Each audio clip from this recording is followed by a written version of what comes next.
Now that we've gone through the basics of getting our painting ready to be worked on and to be painted, I thought we would talk about background choices.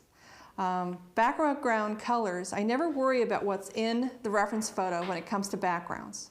My backgrounds are my most happening piece that just complement my subject matter. In this one it's a lot of black and different green leaves and things. But what I really want to complement is the subject matter itself, the flowers, the colors in the blossoms. So I chose for my colors, I'm going to use cobalt blue, permanent rose, and quinacridone gold. And I'm going to move this out of the way. You can pick analogous colors which are similar to your subject matter, such as I'm putting the permanent rose in the background because I know I'll be using permanent rose in my flower. The blue and the cobalt blue and the quinacridone gold will make a nice soft green that will complement the flower. And what I'm going to do is mix up my colors here. This is cobalt blue. And I paint my backgrounds with probably the deepest value that will be in my painting first, because that way I can judge all my other values against that background value. I find it works much better for me that way than leaving the background to last and then having the terror of doing a background around a beautiful flower and with the possibility of messing up the background. So this is permanent rose, and then the quinacridone gold is the yellow. A lot of times I will do a little sample swatch of color before I ever apply it to the painting, just to make sure I have the colors I want and the intensity that I want. I'm going to now mix some quinacridone gold into this blue. I'm going to actually make a soft green. And with this color combination, you need to be careful because if you make the colors equal, it's not a very pretty green. So you either need to stay to the gold side or the blue side. Blue side keeps a cooler background, yellow side makes a warmer background. So we're going to stay just a little more to the yellow side. And one more puddle, and I will have my palette prepared for the background. This is just a pure puddle of cobalt blue. And you'll notice that I have a brush just about for every puddle.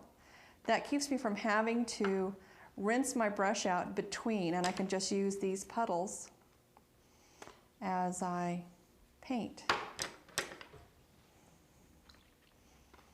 And I avoid white paper just like everybody else does, so this is me mixing more color because the white paper is staring at me. So you never quite get over it. But I also want to make sure I have a big enough puddle because I'm going to work with just this moisture. I work on dry paper when I do my backgrounds. And one of the things that I like is having elements touching off the page. This is a design element that gives me interesting negative shapes in the background. It also gives me stopping and starting places so that I can take a breath or mix more paint. That's always a good thing. Okay, here we go. So there's a leaf going off here. I'm going to start this way and work away. And you're going to notice me turn my paintings. I always keep my hand comfortable, so I'm working my hand this way. And so I turn my paintings to make that happen and make it more comfortable for my hand. As I get over into this area, this will be a light value area, such as you see in the original.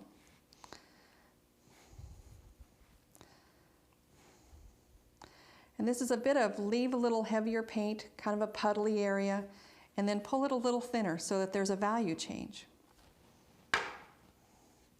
Changing brushes, this is just right into some cobalt.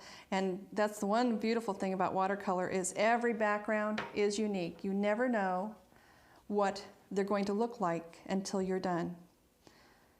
So that's why I say it's one of my most happening areas of my paintings, because each one is unique. And I don't plan on where I paint each color. I just kind of let it happen and just kind of intuitively have a good time.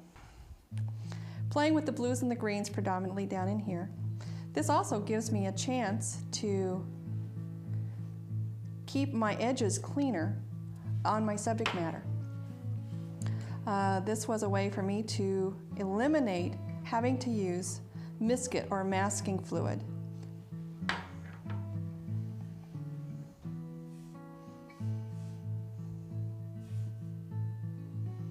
And I'm going to probably be a little quieter here just to concentrate.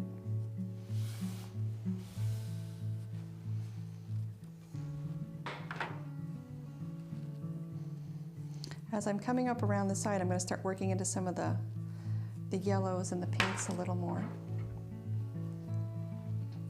You'll notice I'm not going back to my water bucket, just working with the moisture that's on the palette. Changing colors. Ugh, that wasn't a good choice. Kind of went very brown there, so I'll go back into some blue. Take it back to the green side. The bigger the area, the faster you have to move, and the broader sweeps you want to do with your brush.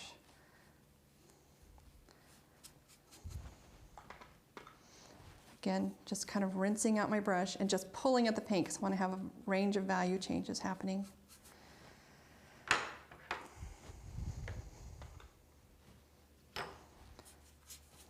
Kind of have a peachy pink color over here.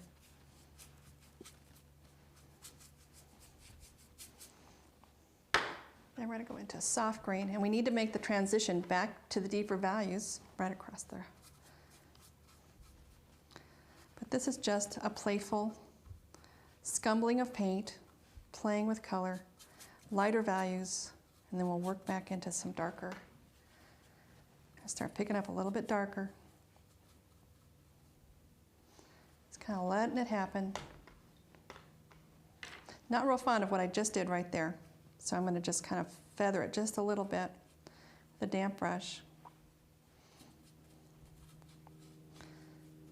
This is an unusual background for me because I'm known for my really dark backgrounds where it's completely dark all the way around. So this is kind of a variety for me. Back into some of the deeper colors in here. And don't worry about going back in. If I see something happening that I don't like, unless there's some shine to the paper, I leave it alone. Because if you go back into a background at this stage, you usually make more problems. It's better to let it completely dry and then deal with the problem that you don't like. Go in and fix it or glaze over an area. So we're back into the values that we started with. So hopefully we have a nice transition of going from darker all the way around to lighter. And I do my big background shapes first. Then if there was like windows, small little areas between petals that were showing into the background, then I paint those last. And a lot of times I'll change to a smaller brush and go in and paint the darker areas such as like in here. That would be dark background. They would be painted last. Because if you try and do them as you're doing this part, then you can lose control of the background and you can get a dry edge. So that is how this background was done. And you just have to watch the shine of the paper and keep pulling your moisture as you go around.